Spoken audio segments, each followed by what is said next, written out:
She had spent her last dollar on a train ticket to a man who didn't want her. Margaret Ellison, 56 years old, stood on a frozen platform in a town she'd never seen before, holding a suitcase held together by a strip of leather and stubbornness. She had crossed 4 states for this moment, and the man she'd come to marry looked her over once, the silver in her hair, the lines around her eyes, the coat she'd mended 3 times, and decided she wasn't worth the trouble. He said it right there, in front of everyone, and the entire town heard it. If you've ever been made to feel invisible, if you've ever been told without a single word that you no longer matter, then this is your story. Stay until the very end, because what happens next is something most people never see coming. Don't forget to hit that like button and drop a comment telling me what city or country you're watching from. I want to see exactly how far this story travels. And if you haven't subscribed yet, join our family right now, so you never miss what comes next. The train was 40 minutes late, which gave Margaret too much time to sit with her thoughts. She had a window seat on the left side of the car, and for most of the journey she'd watched the landscape change from flat farmland to something rougher. Hills that looked exhausted, bare trees with their arms thrown up like they'd given up trying to hold anything. The sky pressed down low and gray. It was the kind of winter afternoon that made everything feel farther away than it actually was. She'd read Walter Grayson's letters 100 times, maybe more. She had them folded in the inside pocket of her coat because she didn't trust the suitcase not to pop open. The latch had been unreliable since the summer her husband Harold died, and she hadn't had the money or the heart to replace it. Walter's letters had been practical, which she'd appreciated. He wasn't a man who wasted words on sweetness he didn't mean.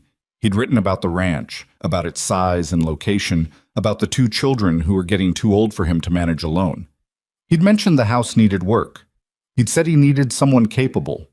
He hadn't said much about himself, but neither had she. They were both past the age of pretending they were something they weren't, or so she'd believed.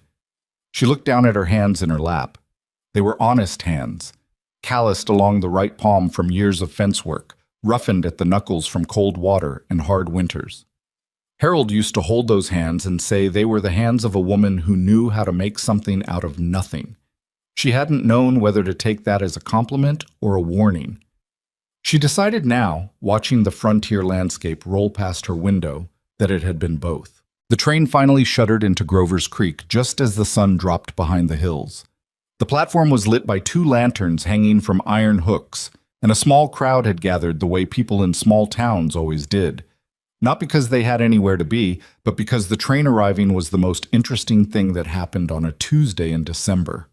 Margaret stood, adjusted her coat, picked up her suitcase, and made her way to the door. The cold hit her before she'd taken 2 steps off the train. It wasn't the polite cold of a northern city. It was mean, vindictive cold that came off the open plains and didn't care what it found in its way. She pulled her collar up and looked around the platform. She was looking for a man she'd never seen. She had one photograph, a small, slightly blurry daguerreotype that Walter had sent with his 3rd letter. He looked like a man who worked hard and slept badly, square jaw, heavy brow, the kind of face that didn't give anything away easily. She spotted him near the station wall. He was taller than she'd expected, broader. He stood with his arms crossed and his hat pulled low, watching the passengers come off the train with the blank expression of a man waiting for something he wasn't sure would arrive. Their eyes met. She saw the moment he registered her, the way his gaze moved quickly. Her face, her hair, her coat, her suitcase. And then something in his expression shifted. It was subtle enough that most people might have missed it. Margaret didn't miss it. She'd spent 30 years reading the faces of a man who never said what he actually felt. She walked toward him anyway. "Mr. Grayson," she said. She kept her voice steady. "I'm Margaret Ellison. I believe you're expecting me." Walter Grayson looked at her for a long moment. Behind her, she could hear the train starting to hiss and settle. A few people on the platform had stopped moving, not staring exactly, just pausing, the way people did when they sensed something was about to happen. "I am," Walter said slowly. Then he didn't say anything else. The silence stretched out longer than it should have. "You're older," he said finally. It wasn't a question. It wasn't an accusation. It was just a fact delivered with the flatness of a man who'd already made up his mind. Margaret blinked once. I'm 56. That's what my letters said. Your letters didn't say what you looked like. She understood then what was coming. She felt it settle in her chest like something heavy and cold. Not surprise exactly, but the particular ache of a thing you'd feared turning out to be real. I'm sure I'm not what you were expecting, she said. She was proud of how calm she sounded. No, Walter said. You're not. He uncrossed his arms. He glanced toward the station door, then back at her, and she could see him searching for the words that would make this less ugly than it already was. He didn't find them. I've changed my mind, he said, about the arrangement. The words landed in the open air of the platform like something dropped from a height. A woman nearby turned to look. Two men standing by the station door stopped talking. Margaret heard someone behind her make a small sound, the involuntary noise people make when they witness something that embarrasses them on behalf of someone else. She didn't move. You've changed your mind, she repeated. I have. I'm sorry for the inconvenience. I'll see that you're reimbursed for your... I spent everything I had to get here, Margaret said. Her voice was quiet, not trembling. Quiet in the specific way of someone working very hard to hold something together. Walter's jaw tightened. I understand that, but I don't think this will work. You don't think, she said, and something shifted slightly in her tone. Not anger, not yet, but something harder underneath the calm. Or you don't think I look the way you wanted me to look? He didn't answer. That was answer enough. People were watching openly now. A woman in a red wool shawl near the ticket window had stopped pretending to look at something else. Three men by the luggage cart had turned around. A young girl of maybe 12 was staring with wide, unblinking eyes, until the woman beside her, her mother, probably, put a hand on her shoulder and said something quietly. Margaret stood in the middle of all of it and didn't look away from Walter Grayson. You wrote to me for 4 months, she said. You said you needed someone capable, someone who understood hard work and harder winters. You said you weren't looking for anything except a partner who could help build something worth keeping. I know what I wrote. Then you understand that what you're doing right now, in front of all these people, is not about your mind changing. She paused. It's about your pride. Walter's face went hard. A muscle moved in his jaw. For a moment she thought he might say something sharp back at her, and part of her wanted him to, wanted an argument she could push against, but he didn't. He just looked at her with the flat, closed expression of a man who had decided the conversation was already over. You can stay the night at the boarding house, he said. Mabel Ostrander runs it, just up the main road. I'll send word about the money. Then he put on his hat, adjusted it, and walked off the platform. Margaret watched him go. She did not cry. She'd cried for Harold. She'd cried the night the bank took the farm. She'd cried until she ran out of anything left to cry about, and then she'd gotten up and started packing for a train she'd believed would carry her somewhere she finally belonged. She was not going to cry on a public platform for a man who hadn't even shaken her hand. She turned back to face the station, gripping her suitcase. The crowd was still watching. She could feel it. That particular human weight of too many eyes. The uncomfortable mix of pity and curiosity, and the guilty relief people felt when a difficult thing was happening to someone else, and not to them. She lifted her chin and began walking toward the station door. That was when she heard the footsteps behind her. Not Walter's. His had been heavy and retreating. These were different, slower, more deliberate. Ma'am. She stopped but didn't turn immediately. I don't mean to intrude, the voice said, and I'm aware this is a terrible moment for a stranger to say anything at all. She turned. The man standing there was around 40, maybe a few years older. He was wearing a worn canvas jacket over a dark flannel shirt, and his boots were the boots of someone who actually used them. He had dark eyes set in a weathered face, and he was holding his hat in his hands with an expression that was hard to read. Not pity, she thought, which was the first thing that surprised her. It was something more careful than that. Caleb Dawson, he said, I have a ranch about 4 miles east of town. I came in to pick up supplies before the weather turns. He glanced toward where Walter had disappeared. I saw what happened. Most people did, Margaret said. Yes. He didn't apologize for that or try to smooth it over. She appreciated that more than she would have expected. I have 2 children, a boy of 13 and a girl of 8. My wife passed 3 years ago, and I've been managing without help, which has been, he paused, seemed to weigh his words, not ideal, to put it plainly. Margaret looked at him. He was not a handsome man in any conventional sense. His nose had been broken at least once, and there was a scar along his left jaw that looked like it had come from something sharp. But his hands were still and his eyes were steady, and he wasn't performing generosity for the crowd the way some men did. I'm not offering a grand arrangement, Caleb continued. The house is plain, and it needs work done on the east side where the wood's gone soft. The land isn't rich, but it's honest land. My children are... Again he seemed to search for accuracy over flattery. They're good kids who've had a hard few years. Henry doesn't trust easy. Clara tries to trust everyone, which worries me more sometimes. Margaret was quiet for a moment. Mr. Dawson, she said. Caleb. Caleb. She looked at him with the direct gaze of a woman who had earned the right to look directly at things. Why are you telling me this? He held her eyes. Because you came a long way, and because what that man just did was wrong, and because my ranch needs someone, and from the way you handled yourself just now, I think you're someone worth asking. The platform had gone very quiet. Margaret heard the wind off the plains cutting between the station buildings, heard a horse shift its weight somewhere nearby, heard the low conversation of a couple moving away down the platform because they'd already seen enough. Can you cook? Caleb asked. It was such a plain, practical question in the middle of everything else that Margaret almost laughed. Not with amusement exactly, with something closer to relief. I've been cooking since I was 11 years old, she said. I've cooked for harvest crews of 20 men in July heat, and for one sick husband through 3 winters. I can make bread from almost nothing, and a decent stew from whatever the land provides. She paused. But that's not the most useful thing I know how to do. Caleb waited. I know how to walk into a house that's given up on itself, she said, and convince it to try again. Something changed in his expression. Not dramatically. This was not a man who showed things dramatically, but something in his eyes shifted, and he nodded once.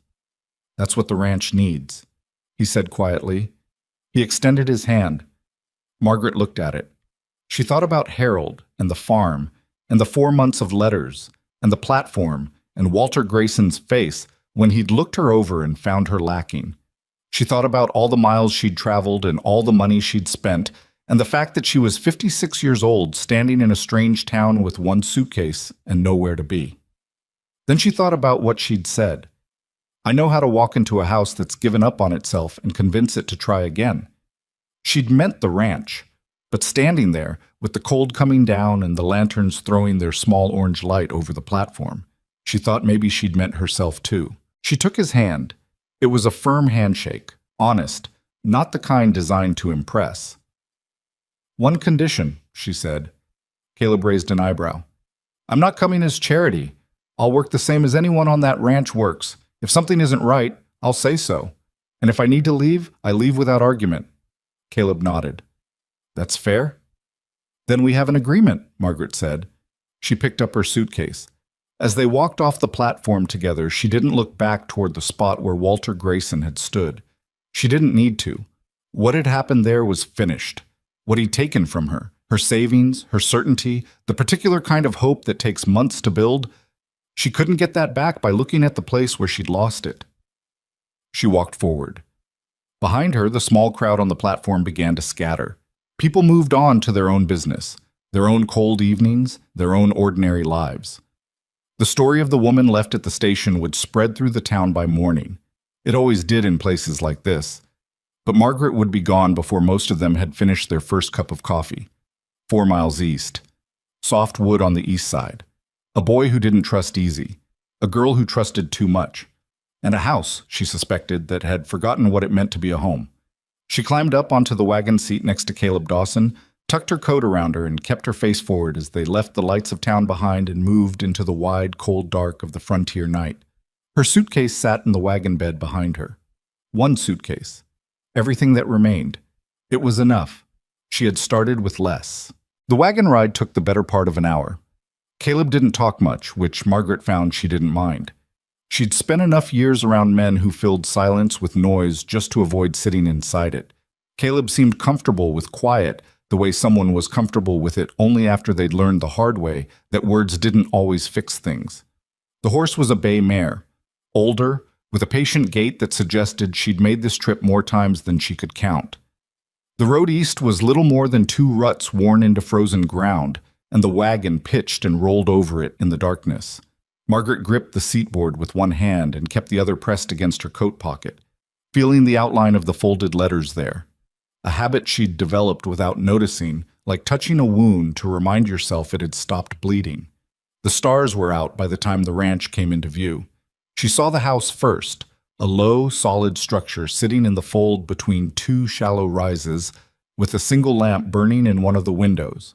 The barn was bigger than the house, which told her something about what had mattered here.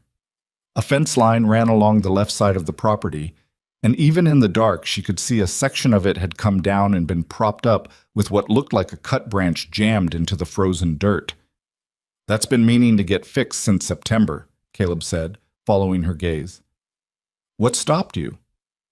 "Time, mostly. There's always something that needs doing more urgently than the thing that needed doing yesterday." He pulled the wagon to a stop near the barn door. "That's ranching." Margaret climbed down before he could offer to help her. She'd been getting on and off wagons since before she could properly remember, and she wasn't going to start accepting assistance with it now. The cold was different out here than it had been in town. Wider, somehow, less interrupted. It came across the open land without anything to slow it down, and it found the gaps in her coat immediately. She pulled her collar up and looked at the house. The lamp in the window went out. "They were waiting up," Caleb said. He didn't sound surprised, just slightly tired about it. "I told Henry to have them both in bed by 8. "How old is Henry?" 13. Old enough to know better, young enough to not care. He lifted her suitcase out of the wagon bed before she could reach it, which she allowed only because arguing about it in the dark seemed like a waste of energy. "Clara's 8. She's easier in some ways and harder in others." He led her toward the front door. Inside, the house smelled like wood smoke and something that had been cooked a long time ago. Not unpleasant, just faded, the way a place smelled when no one was really feeding it anymore. The front room had a stone fireplace, a table with 4 chairs, a settee with a blanket folded over one arm. Everything was clean but worn, the kind of clean that came from necessity rather than care, which was different. She'd learned the difference over 30 years of keeping a house. 2 children stood in the hallway. The boy was taller than she'd expected for Thurton, nearly her height, with his father's dark eyes and his mother's cheekbones, she guessed, because they were finer than anything Caleb's face suggested. He was wearing his day clothes, which confirmed he'd never been close to bed. His arms were crossed in a way that wasn't quite hostile but was getting there. The girl was small for 8, with brown hair that had been braided at some point today and was now mostly undone. She was holding the end of her own braid and watching Margaret with the wide, unguarded attention of a child who hadn't yet learned to pretend she wasn't looking. "I told you to go to sleep," Caleb said. "We weren't sleeping," Henry said, flat, factual, unapologetic. "I can see that." "Who is she?" Henry asked. He was looking at Margaret directly, which she appreciated. She had no patience for children who stared at the floor and asked questions sideways. "This is Margaret Ellison," Caleb said. "She's going to be staying with us and helping out around the place." "Helping out how?" "Henry?" "It's a reasonable question," Henry said. Margaret set down the suitcase she'd taken back from Caleb at the door. "It is," she said. "Your father and I made an arrangement this evening. I'll be helping with the cooking, the house, whatever else needs doing. We'll figure out the rest as we go." Henry looked at her with the particular expression of a 13-year-old who has learned that adults sometimes made promises they didn't keep and had developed a systematic policy of waiting to see. "Where are you from?" he asked. "Oregon, originally. I've been in Kansas the last 12 years. "Why'd you leave?" "Henry," Caleb said again, with slightly more edge. "My husband died," Margaret said, "and then the farm did too, so I had nothing keeping me there." Something shifted in Henry's face. Not sympathy exactly. He wasn't ready to give her that yet, but a recognition of something. He knew about losing things. That was plain enough. Clara had stopped holding her braid and was now simply staring. "Your hair is pretty," she said. "It's got silver in it like snow." "Clara," Caleb started. "That's all right," Margaret said. She looked at the little girl. "Thank you. It didn't used to look like that. It changed after a hard few years." Clara considered this with the seriousness of a child processing new information. "Does hard years make everyone's hair change?" "Sometimes," Margaret said. "Sometimes it just makes you tired." Clara nodded like this was a satisfying answer. Then she yawned, an enormous, unself-conscious yawn that showed most of her back teeth. "All right," Caleb said. "Bed, both of you." Henry went without further argument, which Margaret suspected meant he'd extracted the information he wanted and was done with the conversation for now. Clara went too, but not before stopping to look back at Margaret one more time from the hallway, as if she was confirming she was real. When they were gone, the house settled back into its quiet. Caleb put her suitcase in the small room off the back of the kitchen, a narrow space with a cot, a window that looked out toward the barn, and a wooden peg on the wall for hanging things. It wasn't much. She'd had worse. "It's not what you were expecting," he said. "I wasn't expecting anything in particular," Margaret answered. "I find it's better not to." She didn't sleep well that first night. The cot was lumpy in a specific personal way that suggested it had been slept in by someone with a bad back for many years, and the cold came through the window frame in a thin, persistent draft that she eventually blocked with her folded coat. She lay on her back and looked at the ceiling and listened to the sounds of the ranch. The barn shifting in the wind, a horse moving, the particular silence of open land that wasn't really silence at all once you learned to hear it. She thought about Walter Grayson, not with anger, which surprised her, more with a kind of distant acknowledgement, the way you thought about weather you'd already walked through. She thought about what she'd said on the platform. "I know how to walk into a house that's given up on itself." She'd said it to be steady. She'd said it because she needed to say something, and that happened to be the truest thing available.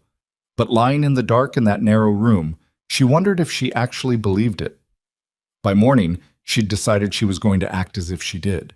She was up before anyone else. The kitchen was cold, and the wood box next to the stove was down to 3 pieces of split wood and a scatter of bark chips. She found the axe by the back door, pulled on her coat and boots, and went out to the woodpile in the gray pre-dawn. The cold was brutal but honest. She split enough wood to last 2 days, brought it in, and had the stove going by the time the skies started to lighten. She found flour, lard, salt, and dried beans in the pantry. An onion that had seen better days but still had something left in it. Half a side of bacon wrapped in cloth. She made biscuits, plain ones, nothing fancy, and put the bacon on to fry and started water for coffee. She heard footsteps overhead when the smell started to move through the house. Then the stairs, and then Clara appeared in the kitchen doorway in her nightgown with her hair loose and her eyes still swollen with sleep. She stopped when she saw Margaret at the stove, as if she'd forgotten during the night that there was a new person in the house. "I thought I imagined you," Clara said. "You didn't," Margaret said. Clara came into the kitchen and climbed onto one of the chairs at the table. She sat with her elbows on the wood and watched Margaret work with that same focused, uninhibited attention from the night before. "What are you making?" "Biscuits and bacon, coffee for your father." "Papa doesn't let us have coffee." "I didn't say it was for you." Clara smiled. She had a gap between her front teeth and a dimple on the left side that appeared only when she smiled fully. "Henry doesn't like strangers," she said, shifting topics without warning the way children did. "I know." It took him almost a whole year to talk to Mrs. Paulson at the dry goods. "I'm not Mrs. Paulson," Margaret said. "No," Clara agreed. She seemed to find this reasonable. "Are you going to stay?" Margaret set the biscuits into the pan and slid them toward the heat. "That depends on how things go." "What things?" "Whether the work suits, whether the arrangement makes sense, whether we all manage to get along without driving each other to distraction." Clara was quiet for a moment. "Henry might drive you to distraction," she said, with the frank honesty of someone who had lived with the person in question for 13 years and had formed an accurate assessment. "Probably," Margaret said. "I've survived worse." She heard Caleb on the stairs next, then Henry. They came into the kitchen one after the other, Caleb looking like a man who'd slept some but not enough. Henry looking like a man. He was doing that thing 13-year-old boys did, occupying more space than their bodies required, shoulders squared, chin up. He stopped just inside the door when he saw the table set and the biscuits coming out of the pan. He didn't say anything. He sat down. That was something. Breakfast was quiet in the way first meals between strangers usually were, everyone managing their own discomfort, keeping to the practical.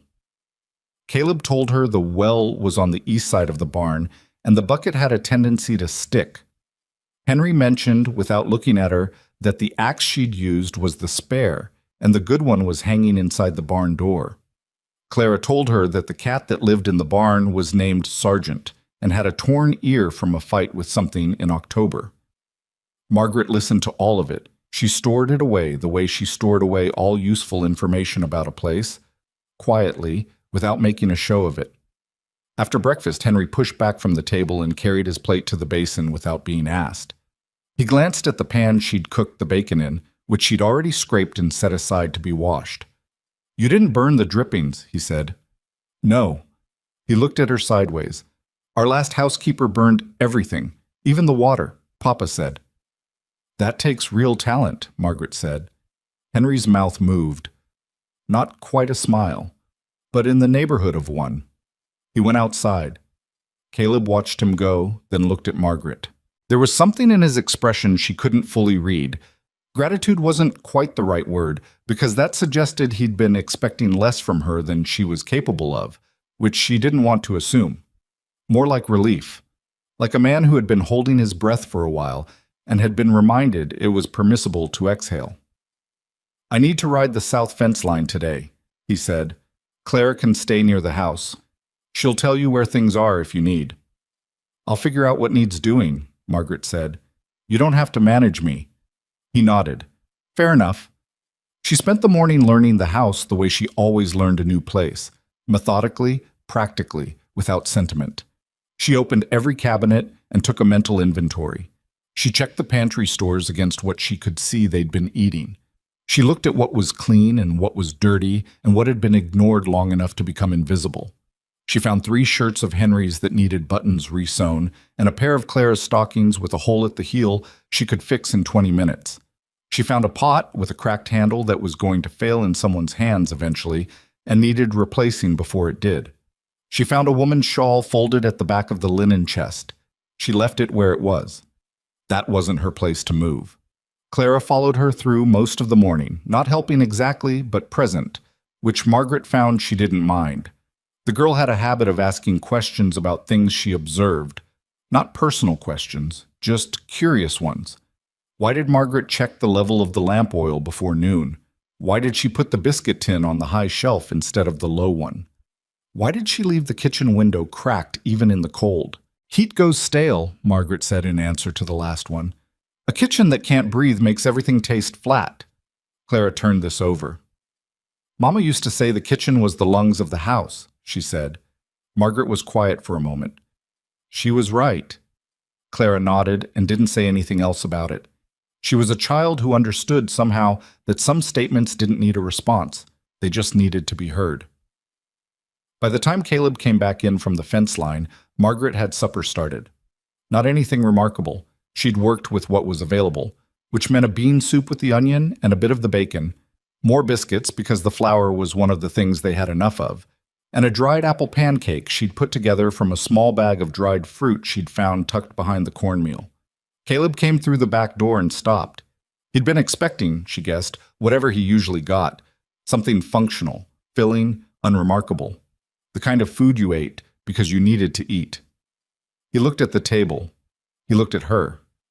He didn't say anything immediately. "Sit down before it gets cold," Margaret said. He sat. Henry came in from wherever he'd spent the afternoon.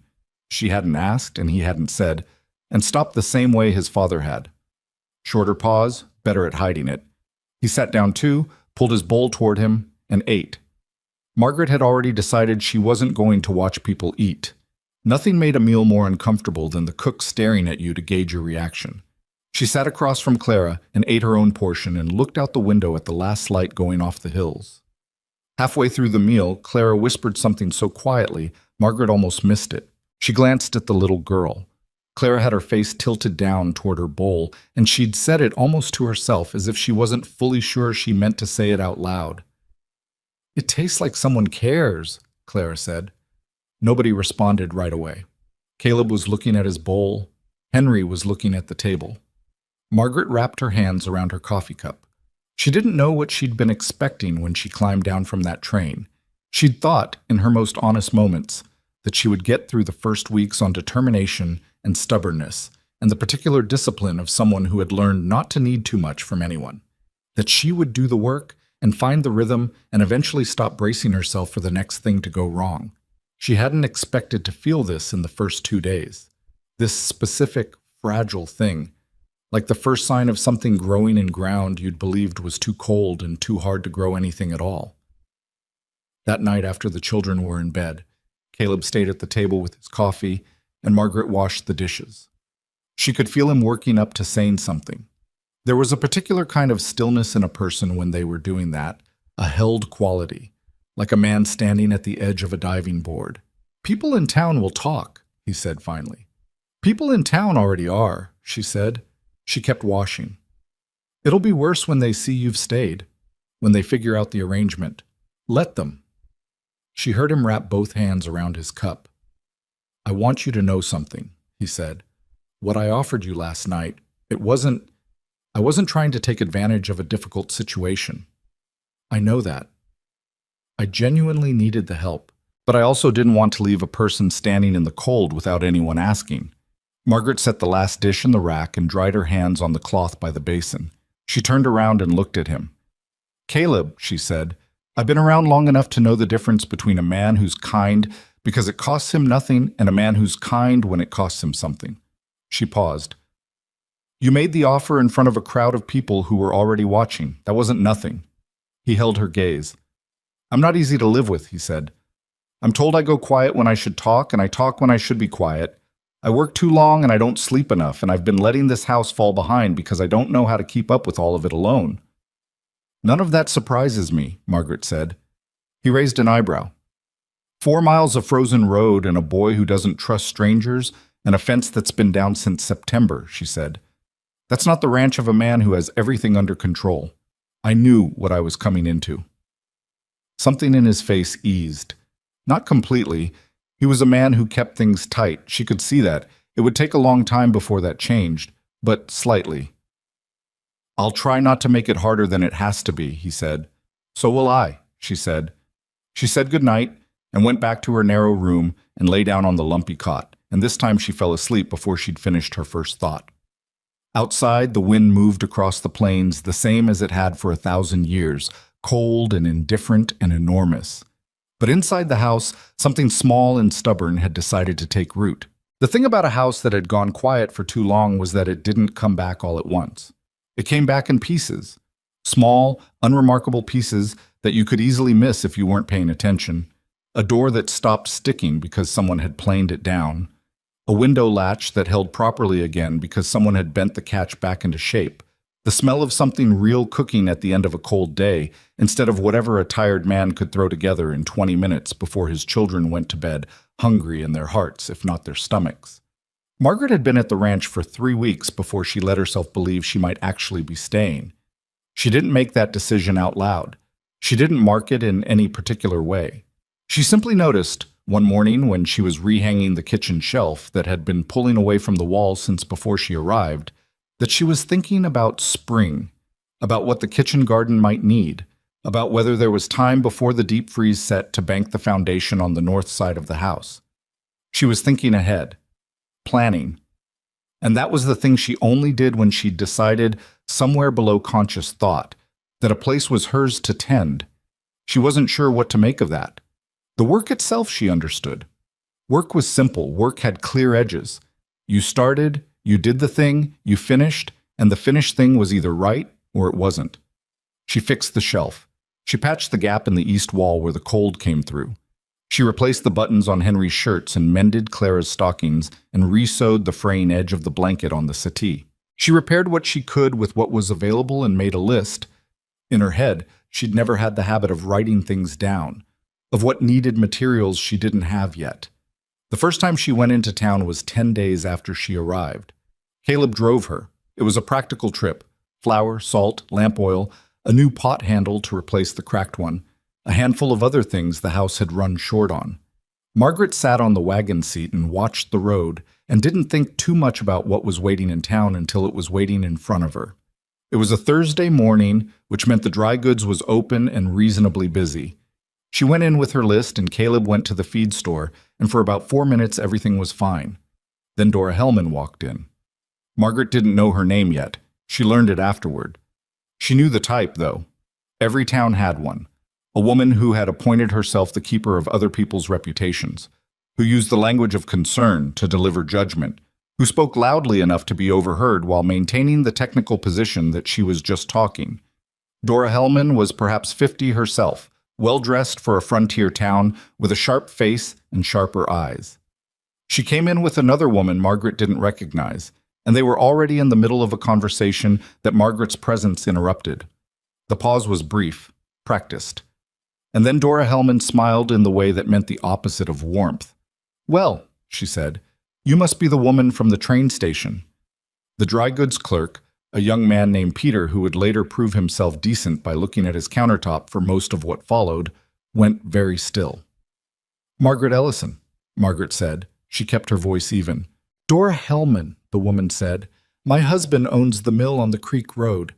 I knew Caleb's wife, Ruth. We were close, Ruth and I." She let that sit for exactly 1 beat. "We all miss her terribly." "I'm sure you do," Margaret said. She turned back to the counter. "Peter, I'll need 2 pounds of salt and a half barrel of flour to start." "Of course," Peter said, already reaching for the salt. Dora Hellman wasn't finished. "It's just so interesting," she said to the other woman, but calibrated for the room, "that Caleb would find someone so quickly, barely 3 years since Ruth, and to bring someone home without even—" She trailed off meaningfully. "Without even what?" Margaret asked. She hadn't intended to engage, but there was a particular tone, that calibrated trail-off, that pregnant pause designed to do damage without accountability, that she'd had 30 years of life to develop a specific impatience with. Dora blinked. She hadn't expected to be answered directly.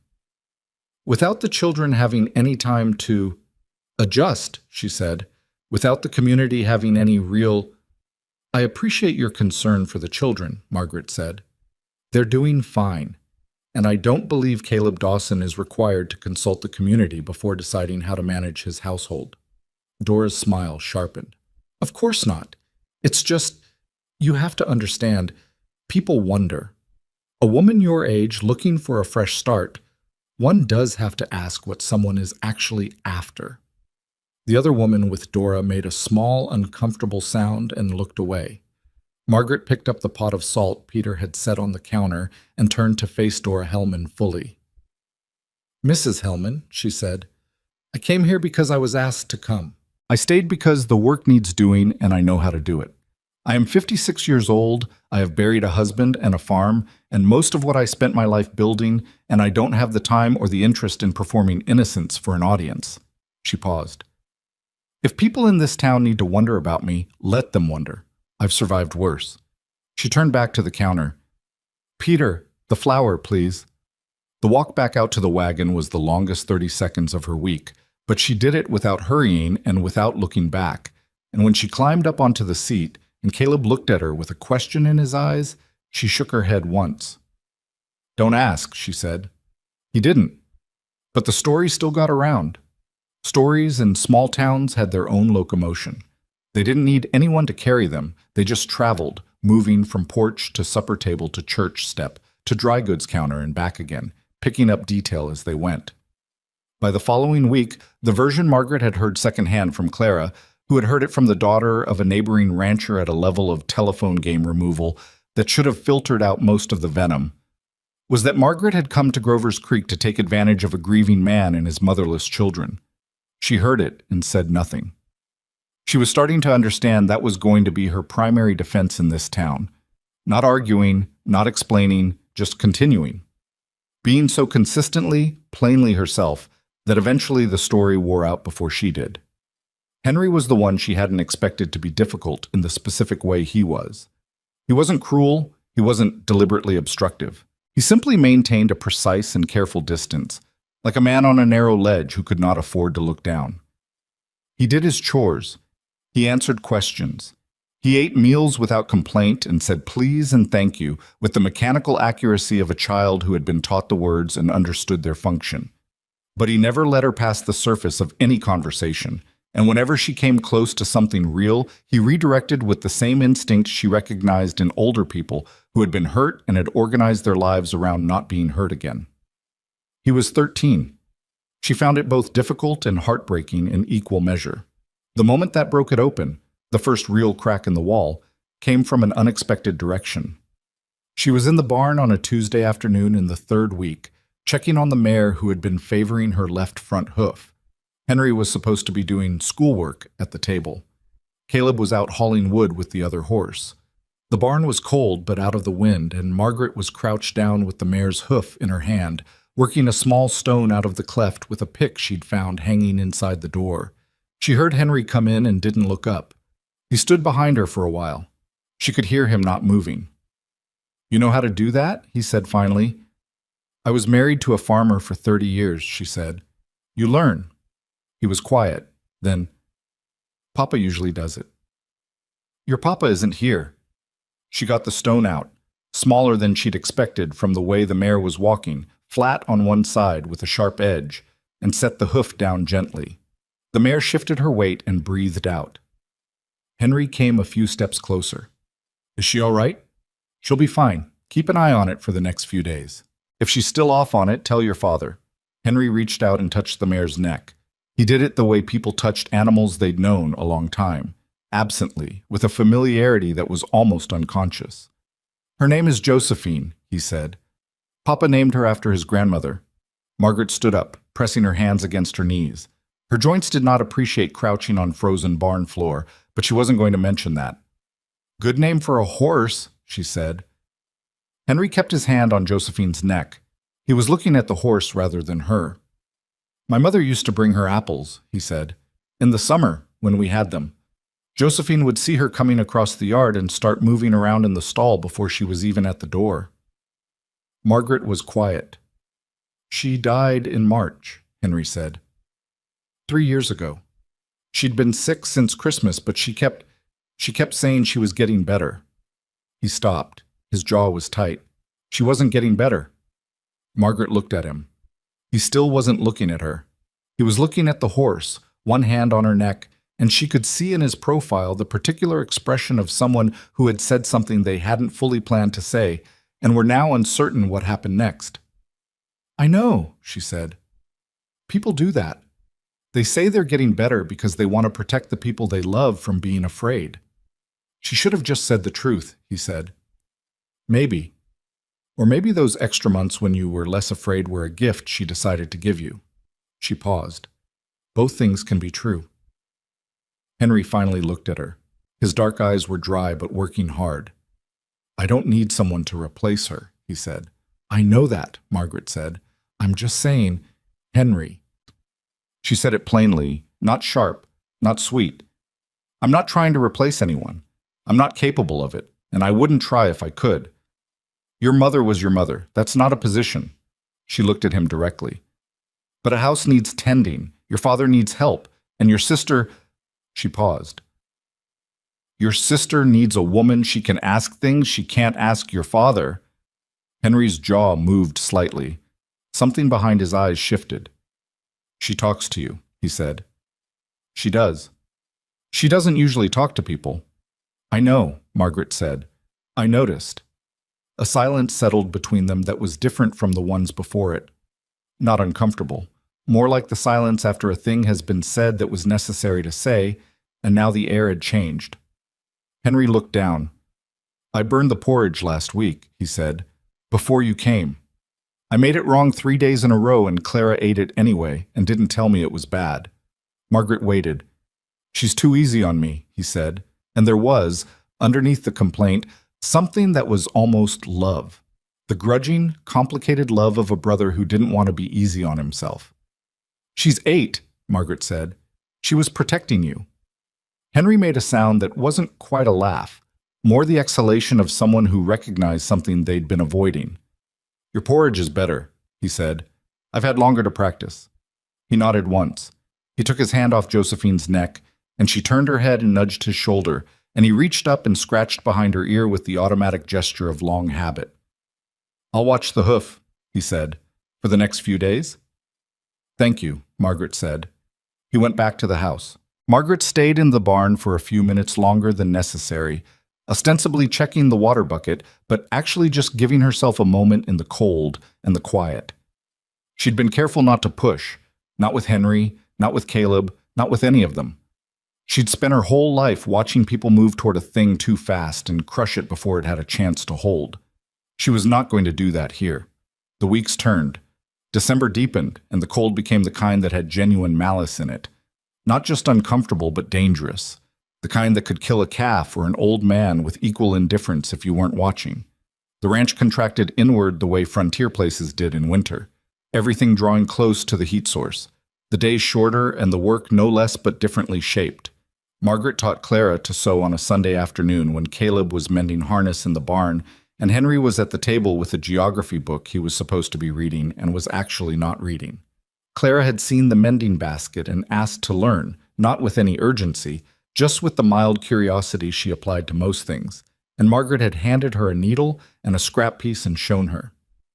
Clara's first attempt was a collection of uneven stitches that went in 3 directions and would not have held anything together in any practical sense. "It looks terrible," Clara observed, without visible distress. "Your first one always does," Margaret said. "Did yours look terrible?" "My first one looked like I'd let a chicken walk across the cloth." Clara giggled, an abrupt surprise sound, like she'd been startled into it. Henry looked up from his non-reading of the geography book. He looked back down, but his mouth had done the thing again. The not-quite smile. She taught Clara to sew. She helped Henry fix a bridle that had been put back together incorrectly. She found it hung up wrong in the barn and quietly showed him, when he came to fetch it, what the error was and how to correct it, not as a lesson but as a practical observation, and Henry had accepted it with the careful dignity of a boy who was learning that accepting help was not the same as admitting weakness. She encouraged Caleb to stop eating standing at the counter when he was tired and late coming in. That one took longer. "It's just easier," he said the 3rd time she found him with a plate in his hand at the kitchen counter at 8 in the evening. "Easier than sitting down? I'm already up. The stove's right here." "Caleb," she said, "you're not saving any time. You're just eating alone in the dark standing up, and that's—" She stopped. "That's a habit of a man who doesn't think he deserves the table." He looked at her. "Sit down," she said. "Your food doesn't taste better standing up, and you're going to put your back out holding a plate at that angle." He looked like he wanted to argue the point on the merits. Instead, he sat down. It wasn't a dramatic turning point, it was a small thing. But small things accumulated in a house the way water accumulated in low ground, slowly, incrementally, until one day you looked and there was something where there had been nothing. The town's opinion did not improve quickly. She heard the whispers when she went in for supplies, felt the calibrated coolness of women who had decided their verdict before they'd spoken a word to her. She was too old, too forward, too settled in her ways. There was a particular category of cruelty that frontier women sometimes visited on each other.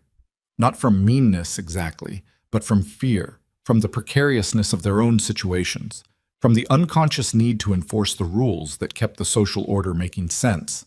And Margaret had been designated as someone who existed outside those rules and therefore needed to be kept at arm's length. She endured it. She kept going into town when supplies required. She spoke when spoken to and didn't wait to be welcome before she was civil. She did not apologize for existing. Then came the afternoon with Clara. It was a Tuesday in late December, 4 weeks into Margaret's stay. The temperature had dropped overnight, and the kitchen floor was cold even through her boots. Clara had been restless all morning, too cold to play outside, too energetic for sitting, bouncing between activities with the short attention span of an 8-year-old who had used up all her patience before noon. Margaret was moving a pot from the stove when it happened. Clara came through the kitchen at speed, running the way children ran indoors when they'd been told not to and had briefly forgotten, and hit the slick patch near the water basin where a small amount had sloshed over that morning and frozen just slightly in the draft from the window. Her feet went out.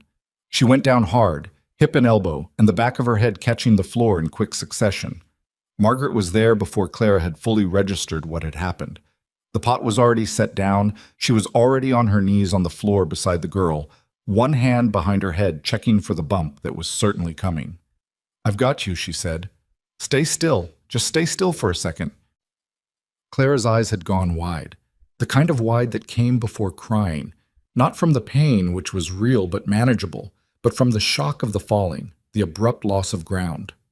"I'm okay," Clara said, in the automatic way children said this before they'd confirmed it. "I know," Margaret said, "but let me check." She ran her hand carefully over the back of Clara's head, found the tender spot that was starting to rise, pressed her fingers gently to assess. Nothing serious. The elbow was scraped. The hip would bruise. Nothing broken. "Can you sit up?"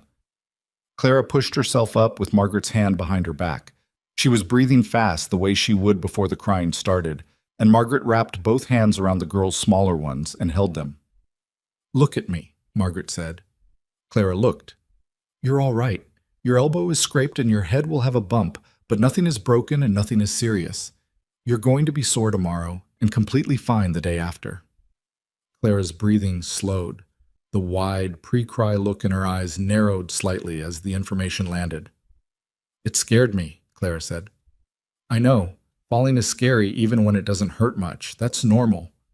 They sat on the kitchen floor together, Margaret on her knees, Clara's hands still in hers, while the stove ticked and the wind moved outside and the house held quiet around them. Clara leaned forward. It was a small motion, unconscious, the way a child moved toward warmth without analyzing it, and her head came to rest against Margaret's shoulder. Margaret stayed very still. She put one arm around the girl and did not move and did not say anything because sometimes the right thing was nothing at all. She felt Clara exhale, one long breath, shaky at the edges, and then settling. "Mom?" Clara said. It came out barely above a whisper, not an announcement, not a request, more like something that had simply found its way out because the door had been left open. The word dropped into the quiet of the kitchen like a stone into still water. Margaret felt something happen in her chest that she couldn't have named and didn't try to. Her throat closed and then opened again. She kept her arm around Clara and did not move. From the hallway, she heard nothing, but a moment later, when she finally looked up, Henry was standing in the doorway. She didn't know how long he'd been there. His face was unreadable in the way his face got when something had hit him and he was deciding what to do about it. His arms were at his sides. He was not a boy who cried, she had learned that much, but his eyes were doing something complicated. He looked at Margaret. She looked at him. Neither of them spoke. Then Henry looked away, at the floor, at the window, anywhere else, and turned and went back down the hall. His door closed quietly behind him. Not a slam, just a close, and that quietness told her more than an outburst would have. Clara had not registered any of it. She stayed leaning against Margaret's shoulder, calmer now, her breathing even. "I didn't break anything?" she asked. "Nothing," Margaret said. "Good." A pause. "Can I still help with supper?" Margaret looked down at the top of her head, at the loose brown braid, the part that wasn't quite straight, the small ear visible through the hair. "Yes," she said. "You can still help with supper." That evening, Caleb came in from the cold to find his daughter at the kitchen table rolling biscuit dough with a concentration so intense she didn't look up when the door opened. He looked at the scene. Clara's focused face, the flour on her hands and one cheek, Margaret at the stove with her back straight and her movements certain. And something in his expression did what it sometimes did when he was caught off guard by a thing that moved him. He set his coat on the hook. He washed his hands at the basin without being asked. He sat down at the table. "What can I do?" he said. Clara looked up then, surprised and delighted. "You never help with supper." "I can start," he said. Margaret glanced at him over her shoulder. She said nothing. She handed him the bread knife and the half loaf from the morning. Outside, the plains wind moved across the dark land, cold and relentless as it always was. But the kitchen window showed light, and the light went far enough that a person coming up the road in the dark would have seen it from a distance and known, before they got close, that someone was home. The word Clara had said stayed in the house the way certain things did. Not spoken again, not acknowledged directly, but present in the way a stone was present under shallow water, shaping everything that moved over it. Henry did not bring it up. Caleb did not bring it up. Margaret certainly did not bring it up because she understood that naming a thing too soon could make it brittle, and this particular thing needed time to set before anyone put weight on it. But something had shifted. She felt it in the small adjustments of daily life, the way Henry now answered her questions with a complete sentence instead of a syllable, the way Caleb had started leaving a second cup on the counter in the mornings without being asked, because he'd noticed she always made enough coffee for two and drank hers standing at the window while he sat at the table. The way Clara had taken to reaching for her hand when they walked between the house and the barn in the dark, not asking, just finding it, the small, cold fingers wrapping around Margaret's larger ones with the uncomplicated certainty of a child who had decided someone was safe. It was January now, the deep heart of winter, when even the ranch's sounds went quieter, when the horses stood with their backs to the wind, and the cold was the first and last thing you thought about every day. Margaret had stopped thinking of the narrow back room as temporary. She had made it her own in the small ways available to her. A hook she'd added to the back of the door, the way she'd folded her extra blanket over the foot of the cot at a particular angle, the book she'd brought from Kansas sitting on the floor beside the bed, where she could reach it when sleep was slow to come.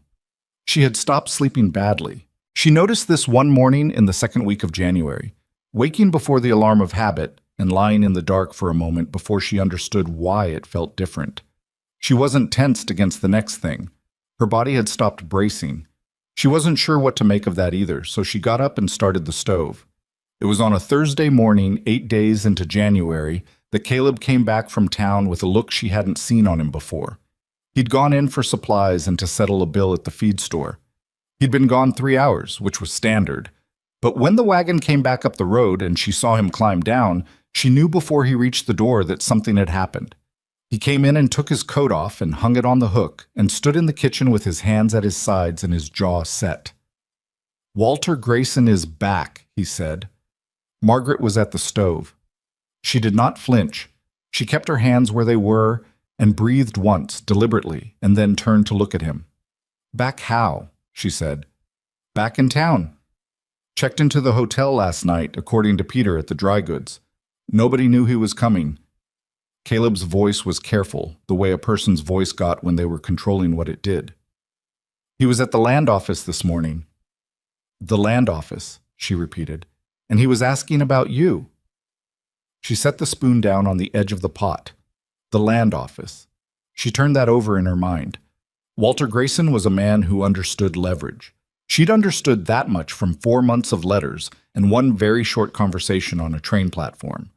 He wouldn't come back to Grover's Creek simply to relitigate what had already been settled. He wouldn't travel in January unless he believed there was something worth traveling for. "Did anyone talk to him?" she asked. "Dora Hellman did," Caleb said, with a flatness that communicated everything about that particular exchange without requiring additional description. Margaret let out a slow breath through her nose. "What did he want?" "I don't know exactly. Peter said he heard Walter mention the arrangement contract. Said something about it not being properly dissolved." Caleb looked at her. "He had papers with him." Papers. Margaret thought about the contract she'd signed 8 weeks ago in Kansas.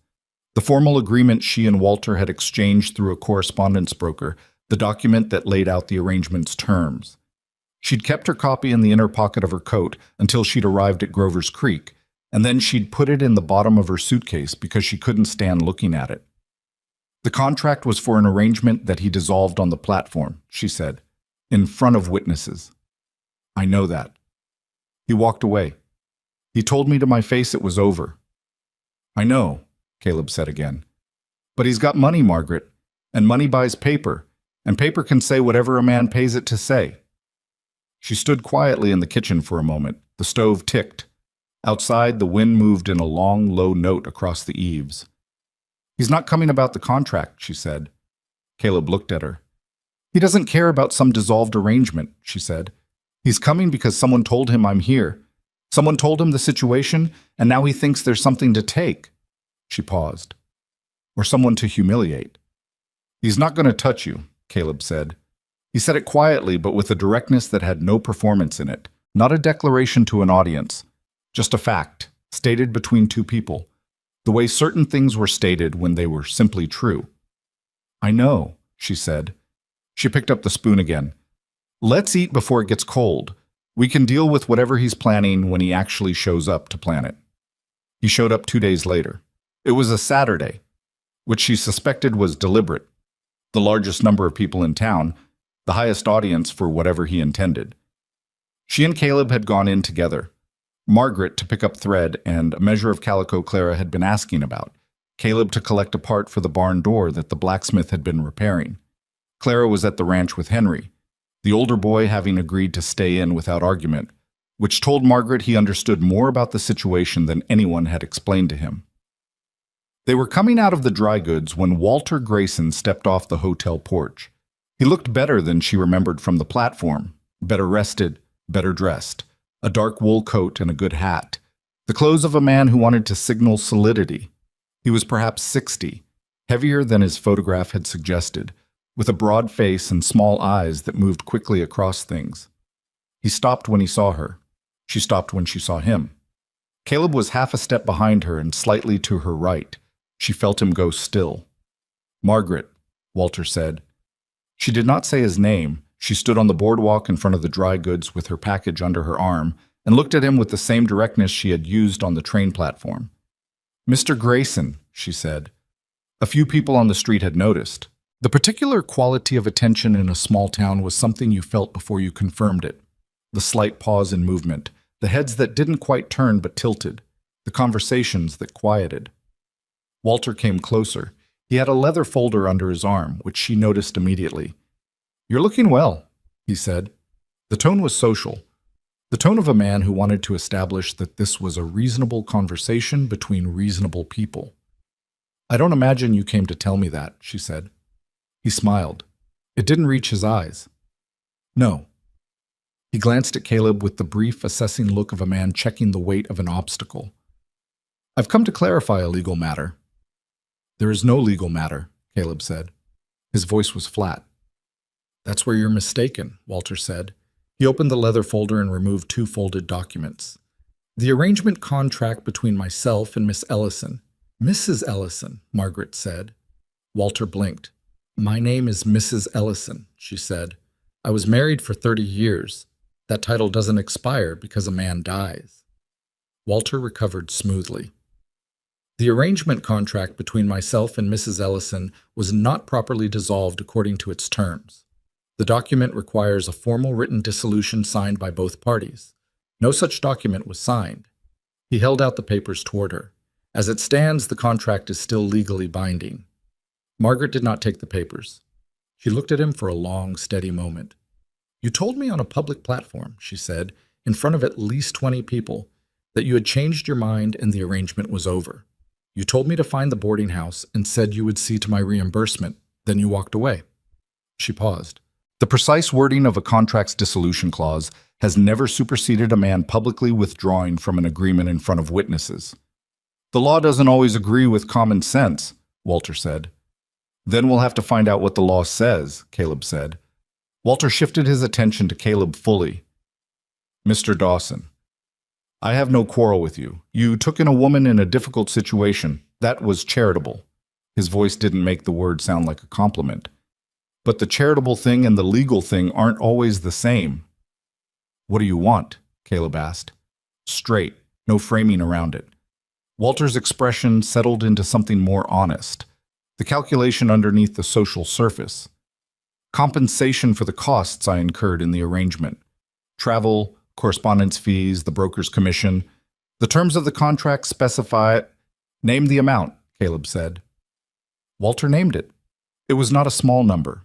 It was the number of a man who had added a percentage for his own bruised sense of control and calculated that Caleb Dawson would find it difficult enough to hurt. Margaret looked at Caleb. She saw him absorb it. She watched his jaw set and his eyes do the thing they did when he was working something through. That internal stillness, like a man running his hand over a wall in the dark, finding the dimensions of something. "I need a day," Caleb said. Walter looked at him with mild surprise. He'd expected, she thought, either a refusal or an argument, not calm. "One day," Walter said. "I'm at the hotel." He put the papers back in the folder, nodded at Margaret with the courtesy of a man who considered the interaction to have gone his way, and walked back toward the hotel. They stood on the boardwalk and watched him go. A woman Margaret didn't know was watching from in front of the milliners. Two men on the opposite side of the street were talking with their heads close together. The story was already moving. "Caleb," she said. "Not here," he said quietly. They drove back to the ranch in a silence that was not comfortable and not hostile. It was the silence of two people with a great deal to say who had agreed without speaking to wait until they could say it properly. Henry was in the yard when they pulled up, splitting wood with focused mechanical strokes. He looked at their faces when they got down from the wagon and set the axe head in the ground. "What happened?" he said. "Walter Grayson is in town," Caleb said. Henry's face went through several things in quick succession. He was 13, but he was not young in the way some 13-year-olds were young. He understood the shape of the problem without needing it explained. "Is he going to take her away?" he asked. The question was addressed to his father, but his eyes cut briefly to Margaret. A quick, involuntary look, and in it she saw something that had not been there in December. "No," Caleb said. "Then what does he want?" "Money," Caleb said. "I'm going to give it to him." Henry looked at him. "That's your ranch money." "I know what it is." "You've been saving that since—" "Henry." Caleb's voice was not unkind, but it was final. "I know what I'm doing." Henry looked at his father for another moment. Then he pulled the axe out of the ground and set it against the woodpile and went inside without another word. Not angry, thinking. Working through something, the way he did when he needed space from his own feelings. Inside, Margaret put Clara to work helping with supper, and then found Caleb in the barn, checking on Josephine more as a reason to stand somewhere private than from any concern about the mare's hoof, which had resolved itself 10 days ago. She stood in the barn doorway. "You don't have to do this," she said. He was running his hand down Josephine's leg. He didn't look up immediately. "I know. That money is for the ranch. It's for the east pasture fence and the new roof section and whatever else this place needs to survive another winter. I know what the money is for." "Caleb." She came into the barn. The cold followed her a few feet and then lost interest. "He doesn't have a legal case. He said it himself. The law doesn't always agree with common sense. That works both ways. We have 20 witnesses who heard him dissolve that arrangement with his own mouth. If he takes this to any court in the territory, he might," Caleb said. "He might take it to court, and the court might take 6 months to decide, and in 6 months he spreads whatever story he wants through every town between here and the county seat, and you—" He stopped. He stood up straight and looked at her. "You've been managing what people in this town say about you for 2 months. I'm not going to let him make it worse." She looked at him in the dim barn light. "This is not your burden," she said. "You're on my ranch," he said. My children—" He stopped again, regrouped. "What happens to you while you're here is my business. I'm not going to stand on a point of principle while a man with money and no scruples makes your life small." His voice had a roughness underneath it now, the kind that came from something being pressed. "I have the money. I'm going to pay it.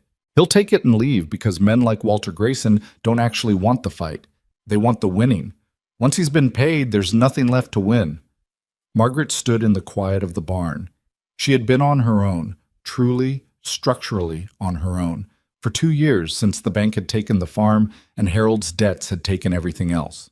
She had learned in those 2 years to manage herself, to plan for herself, to refuse help, because refusing help was the only form of control she had left. She had arrived at this ranch with 1 suitcase and a specific, carefully maintained self-sufficiency that had kept her from falling apart. She was not sure what to do with a man who wanted to carry something. "I don't want you to resent it," she said. "Later. When the spring comes and the money's gone and the fence still needs—" "I won't," he said. "You don't know that." "Margaret." He said her name plainly, without decoration, the way he said most things. "I've resented a lot of things in my life. I've been angry at this land and at this weather and at the timing of things I couldn't control." He paused. "I have not once resented a single thing I've done for this family, and you are—" He stopped. He looked at her with the expression of a man who had located something true and was uncertain how to hand it to another person. "You are part of what I'm protecting." The barn was very quiet. Outside, the wind came across the plains and moved around the building, looking for a way in. "I'll pay you back," she said. "You already have," he said. She looked at him for a long moment. He was not a man who said beautiful things. He was a man who said the particular true thing he meant, and sometimes the particular true thing happened to be beautiful by accident. She thought that was rarer and more valuable than the other way around. "All right," she said. He nodded. They went back to the house. The next morning, Caleb rode into town alone. Margaret knew he was going to the bank before he went to the hotel, and she knew the sequence would be exact and without drama. The withdrawal, the envelope, the delivery to Walter Grayson with whatever number of words were necessary, and no more. Caleb was not a man who made scenes. He would do the thing, and the thing would be done. She kept herself busy with the morning work and did not allow herself to stand at the window. He was back before noon. She heard the wagon in the yard and heard him put the horse up and heard the back door. She was kneading bread and she kept kneading it. He came into the kitchen, hung his coat, and sat down at the table. "Done," he said. "He took it?" "He took it." She kept working the dough. "Did he give you trouble?" "He tried." Caleb leaned back in his chair, and she heard the small sound of something released. Not quite a sigh, more like a structure settling. He made a speech about integrity and legal obligation. "What did you say?" "I said I wasn't interested in his speech. I said the money covered every claim he had, real or invented, and that if he came back to Grover's Creek looking for anything further, I would find his lawyer myself, and we'd settle it the slow way." A pause. "He took the money." Margaret pressed her knuckles into the dough. "And then I told him something else," Caleb said. She looked up. He was looking at the table, turning his hat slowly in his hands the way he did when he was working up to a thing. "I told him he'd left a woman on a platform with nothing and walked away because she didn't look the way he'd wanted her to look, and that whatever he thought he'd lost was nothing, nothing compared to what he'd walked away from." The kitchen was completely still. "He didn't say anything after that," Caleb said. "No," she said. "I don't imagine he did." She turned back to the bread. Her hands were steadier than she expected. Henry came in from the yard a few minutes later, snow on his boots, and looked at his father's face and then at Margaret's back and read the room with the accuracy of a boy who had spent years paying attention to adults. "He's gone?" Henry said. "He's gone," Caleb said. Henry sat down at the table. He was quiet for a moment, then he said, "I fixed the section of fence on the south side, the one that's been propped with the branch since September." Caleb looked at him. "I figured," Henry said carefully, "if you were spending the fence money on something else, I should do what I could with what we had."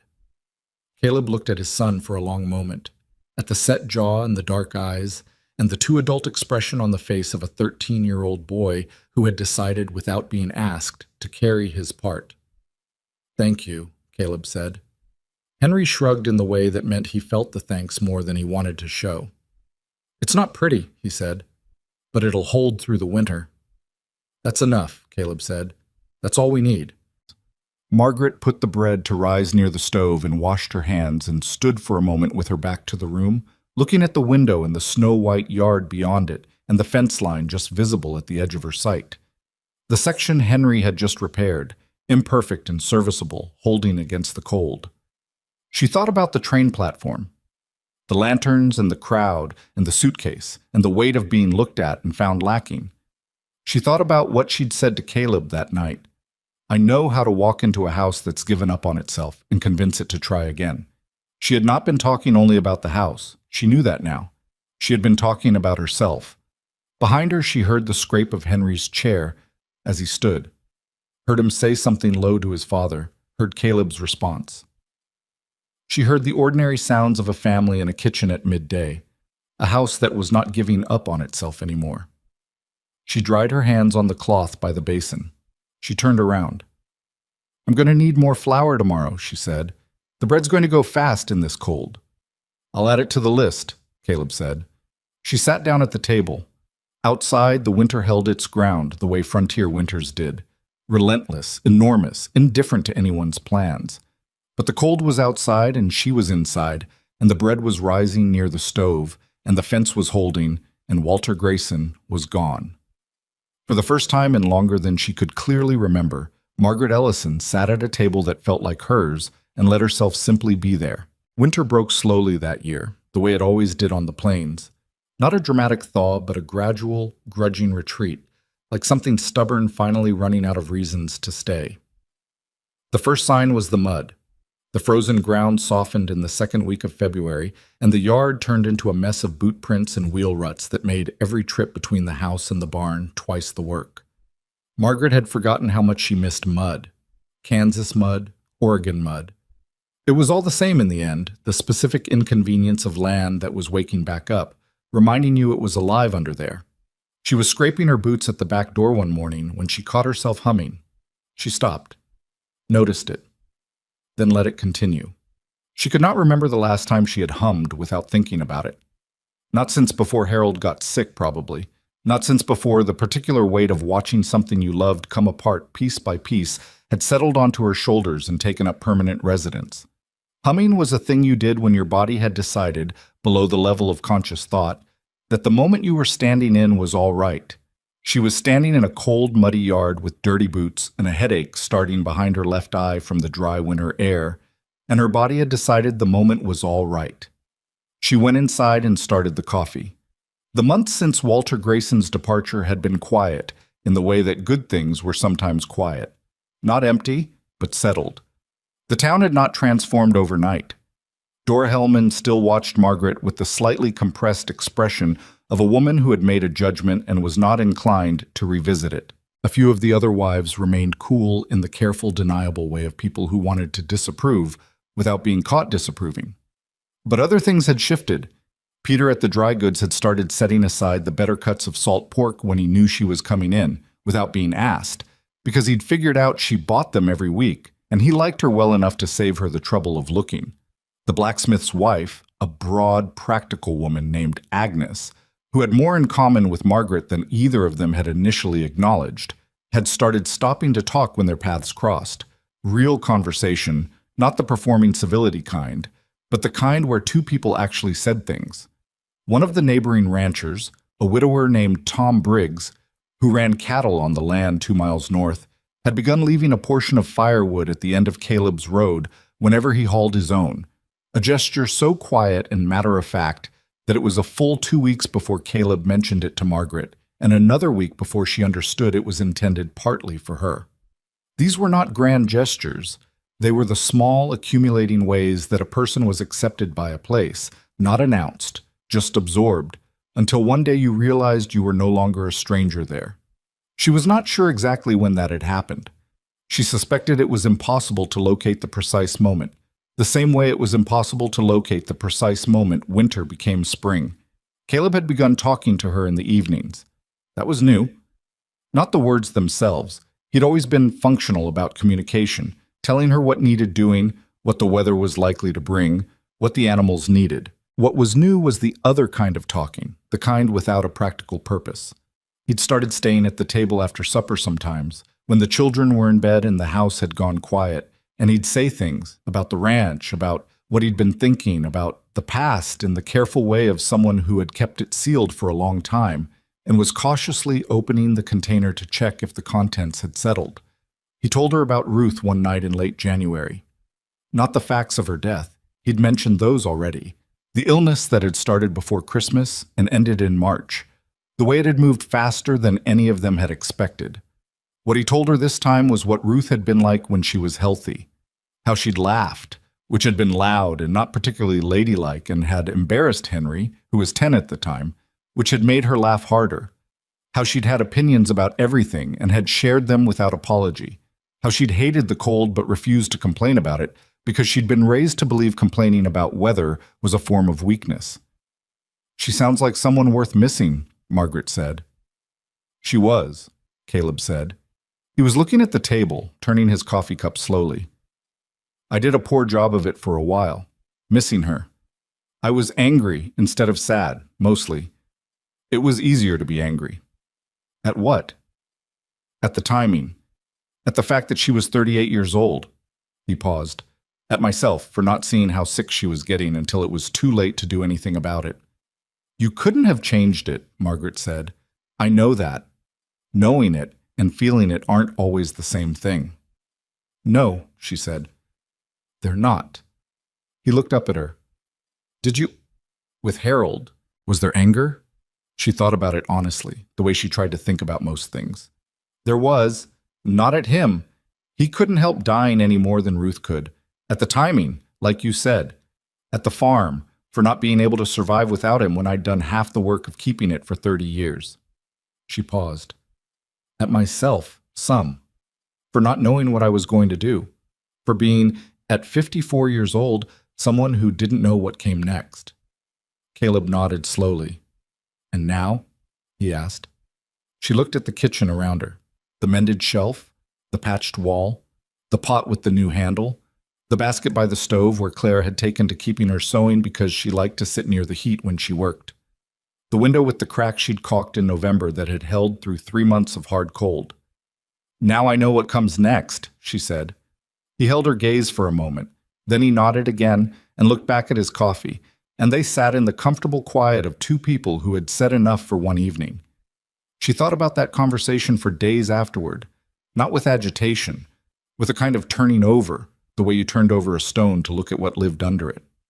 She was 56 years old, and she had spent the last 2 years believing her life had entered its final chapter, that the story was essentially told, and what remained was maintenance. You kept yourself fed and housed and functional, and you didn't ask for more than that, because more than that was for younger people, people with more road ahead of them. She had been wrong about that. She wasn't entirely sure what she was right about instead, but she knew she'd been wrong. It was Clara who moved things forward, the way Clara had moved most things forward since December. Without strategy, without awareness of what she was doing, simply by being exactly herself.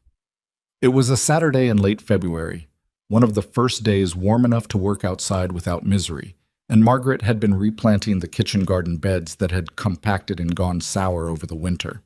Clara had attached herself to the project with more enthusiasm than practical assistance, which was accurate to her general approach to outdoor work. She was helping Margaret turn soil with a small hand spade when she stopped and looked up with the particular expression she had when a thought had arrived that she intended to release into the world, regardless of whether the moment called for it. "Is Margaret your whole name?" she asked. "My full name is Margaret Louise Ellison," Margaret said. Clara tried this out. "Margaret Louise," she said. "That's very long." "It is." "Can I call you something shorter?" Margaret sat back on her heels and looked at the girl, at the muddy knees and the braid that had started the day tidy and was now approximately half undone, at the gap-toothed smile in the left side dimple. "What did you have in mind?" she said. Clara considered with genuine seriousness. "May," she said. "Like May, but with a soft sound at the end. Is that all right?" Margaret looked at her for a moment. Harold had called her Maggie, which she'd tolerated because he'd said it with affection, and you tolerated a great deal from people who loved you with affection. Nobody had ever called her May. "That's all right," she said. Clara beamed and turned back to her digging with renewed purpose, as if the naming had settled something important and she could now proceed. She didn't hear Caleb come around the side of the house until Clara announced him without looking up from the soil. "Papa, May says I can call her May now," Clara said. Caleb stopped. He was carrying a length of lumber for the section of the porch rail that had rotted through, and he looked at Margaret over Clara's head with an expression that was too complicated to read quickly. "Did she?" he said. "She did," Clara confirmed. He held Margaret's eyes for a moment. Something in his face did the thing it sometimes did when he was caught off guard. Not uncomfortable, just open, the guard briefly down. He set the lumber against the porch rail. "Good," he said quietly, more to Margaret than to Clara. Then he went to work on the rail, and Clara went back to her digging, and Margaret turned her face back toward the garden beds and the warming soil, and let the moment be what it was. Henry was the one she hadn't fully expected to reach. Not because she'd stopped trying, but because she'd learned by then that some people came around in their own time and at their own angle, and the worst thing you could do was stand in the way of their approach. He came around in March. It was a Tuesday evening, and Caleb had ridden out to Briggs's property to look at a fence dispute that needed a neighbor's eye, which happens sometimes in cattle country. A practical need for someone to stand with you and confirm what you were seeing. He'd be back before dark, but it was just Margaret and the children for supper. Henry had been doing something in the barn most of the afternoon. She hadn't asked what. She'd learned that Henry needed his projects to be his own until he decided to share them. He came in at 5, washed up without being reminded, and sat at the table. Clara was telling Margaret about something that had happened at the neighbor girl's house that week, a rambling story with a lot of subplots and no clear ending, and Margaret was listening and responding in the right places while she finished the stew. She set the bowl in front of Henry, and he looked at it and then said, without any particular setup, "I want to show you something. After supper." "All right," she said. Clara immediately wanted to know what it was, and Henry said she could come too, which was an unusual concession that told Margaret he was either very proud of whatever it was or wanted the buffer. After supper, he took them to the barn, to the corner section near the tack that Caleb used for small repairs. On the workbench, there was something covered with a cloth. Henry stood in front of it with the expression of a person who had prepared for both outcomes, success and the other kind, and pulled the cloth off. It was a box, a wooden box roughly the size of a large book, with a fitted lid and a small iron latch he'd salvaged from something else. The wood was oak, from the pile of scraps Caleb kept for winter repairs, and Henry had worked it with more skill than his 13 years suggested. The corners were fitted clean. The lid sat flat. Along the top, he had carved something in slow, deliberate strokes. Not elaborate, not ornate, but careful. A pattern of simple lines that framed the letters M.E. She looked at it for a long moment. "For the things you keep in your pocket," Henry said. His voice was gruff in the specific way of a person who was uncertain of their reception and was working not to show it. "The letters, I've seen you touch them sometimes, through the coat. I thought maybe a place to keep them that wasn't—" He stopped. "It latches," he added. "The latch works." Margaret reached out and lifted the lid. It opened smoothly, hinged with a small piece of leather he'd tacked on with finishing nails. Inside, he'd fitted a piece of the calico she'd bought in town. The blue one Clara had chosen. She recognized it as a lining. She pressed her fingers against the cloth lining. "Henry," she said. "It's not perfect," he said quickly. "The back left corner. The joint isn't quite— I didn't have the right clamp, so—" "Henry," she said again. He stopped. She closed the lid carefully. The latch caught with a small, certain sound. "This is one of the finest things anyone has made for me," she said. He looked at her with the expression of someone who wanted to not believe a thing while also wanting very much to believe it. He was 13 years old, and he had a dead mother and a tired father, and 3 years of being the one who held his breath so no one else had to. And he was standing in a cold barn waiting to find out if the thing he'd made with his hands was enough. "I mean that," she said, not as a kindness, as a fact. Something in his face changed. Not a collapse. He was not a boy who collapsed, more like the release of a structural tension, subtle but real. The kind you'd only notice if you'd been watching for it. "Okay," he said. "Okay," she said. Clara, who had been admirably patient throughout this exchange, now said, "I picked the cloth," in a tone that established the record. "I know," Margaret said. "It's perfect." The cloth was slightly crooked at one corner where Henry had tacked it down. She would not have changed it for anything. When Caleb came back that evening and saw the box on the kitchen table, He picked it up without asking and examined the joinery with the eye of someone who knew wood. He looked at Henry across the table. "Good work," he said. Henry looked down at his plate. "The back corner." "I see the back corner," Caleb said. "I also see everything else. It's good work." Henry was quiet for a moment. Then, "She said it was one of the finest things anyone had made for her." Caleb looked at Margaret. She met his eyes briefly and then looked away. "She's right," Caleb said. They ate supper, the four of them, in the familiar, comfortable rhythm of people who had figured out how to share a table, who needed more bread, who took less of the stew because they'd had a big lunch, whose elbow drifted onto the wrong side of the invisible territorial line that Claire had established in early January and enforced with surprising firmness. Afterward, when the children were in bed and the kitchen had gone quiet, Caleb stayed at the table. She was washing the dishes with her back to him, and she heard him gather himself to say something in the way she'd come to recognize, that particular quality of deliberate stillness before he spoke. "I've been thinking," he said. "About what?" A pause. "About what this is," he said. "What we are. What you are. Here." She kept washing. "I'm not good at this kind of conversation," he said. "I know," she said. "Say it anyway." Another pause, longer. "I don't want you here as an arrangement," he said. "I don't want you here because the house needs tending and the children need someone. I want you here because this family is better with you in it, and because—" He stopped. Started again. "Because I'm better. Since you came. I'm better than I was." She set the last dish in the rack.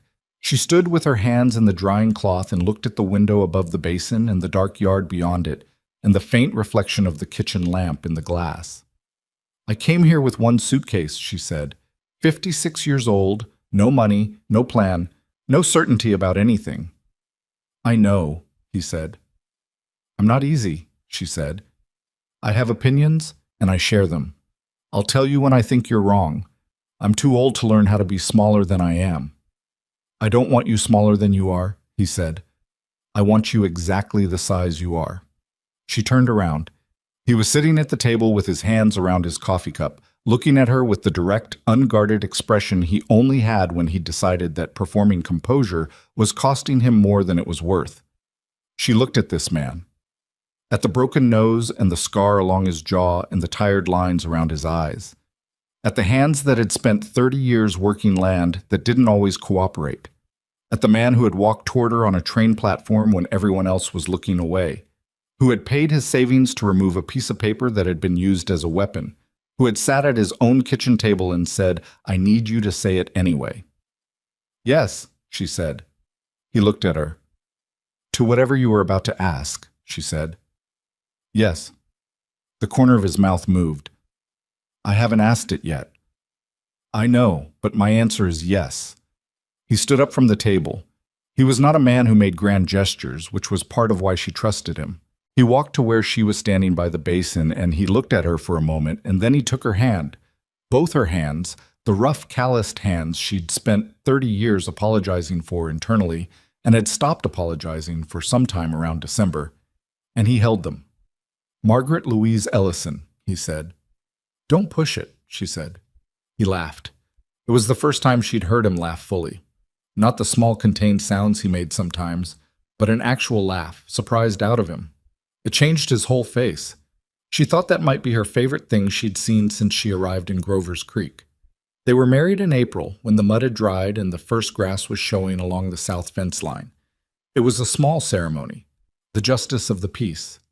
Tom Briggs as a witness, Agnes the blacksmith's wife, who had become, without either of them making a formal decision about it, something like a friend. Clara wore a dress with buttons Margaret had sewn on herself, and stood so close to Margaret's side throughout the ceremony that she was essentially attached. Henry stood straight and serious in his good shirt, and when it was done, he shook Caleb's hand and then, after a moment's visible deliberation, extended his hand to Margaret as well. She shook it. Then she pulled him in and hugged him, which he did not entirely resist. "You're going to embarrass me," he said into her shoulder. "Probably," she said. "Get used to it." He made a sound that was not quite a laugh and pulled back and straightened his shirt. and she could see the thing he was fighting on his face. The embarrassment, the not minding it, the complicated 13-year-old arithmetic of what this day meant. "Okay," he said. "Okay," she said.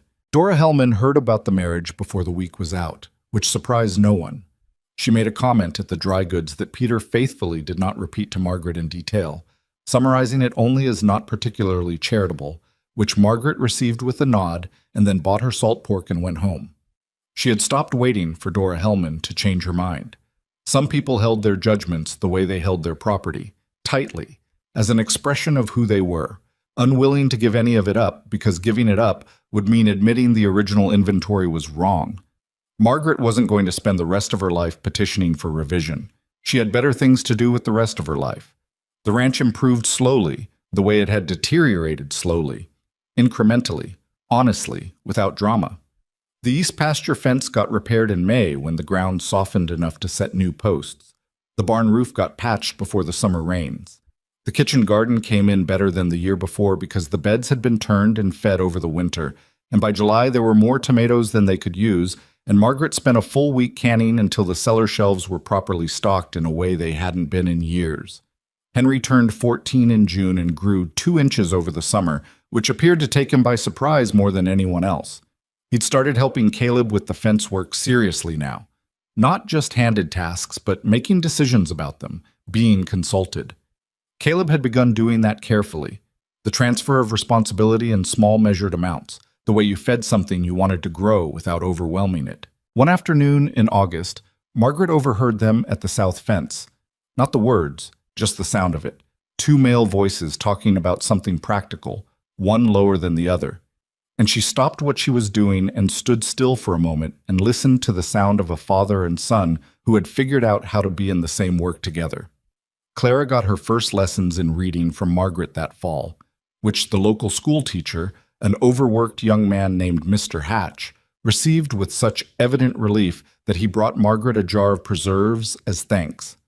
Clara was a quick learner who retained nothing the first time and everything the second, and within 3 months she was reading simple passages out loud at the supper table to an audience that was, if not uniformly attentive, at least uniformly present. These were not remarkable things, taken individually. A fence repaired, a garden planted, a child learning to read, a husband and wife sitting at a table at the end of a hard day. Margaret knew that. She had learned over 56 years that life was mostly made of unremarkable things, and the only question was whether the unremarkable things added up to something or didn't. She thought about the train platform sometimes. She could not help it. It surfaced occasionally the way old injuries did, the specific ache of a thing that had happened to you that you could not un-happen. Standing in the cold with a suitcase, in front of a crowd of people, being looked at and found insufficient.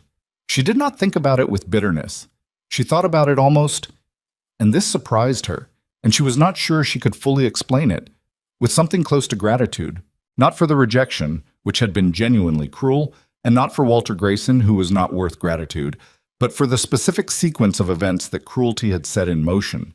She would not have walked off that platform with Caleb Dawson if she'd been met with what she'd expected. She would have been taken to a ranch she'd prepared herself to manage, and she would have managed it, practically and competently, and she would have been all right. Probably. But she would not have been here. And here, she had come to understand, was the thing she had actually been traveling toward. She had been 54 years old when Harold died, and the story everyone around her seemed to believe was that the story was over. You grieved, you managed, you maintained. The big things, the choosing, the building, the beginning, those were behind you. You didn't start over at 54. You didn't find something new at 56. You were too old, too tired, too marked by what you'd already been through.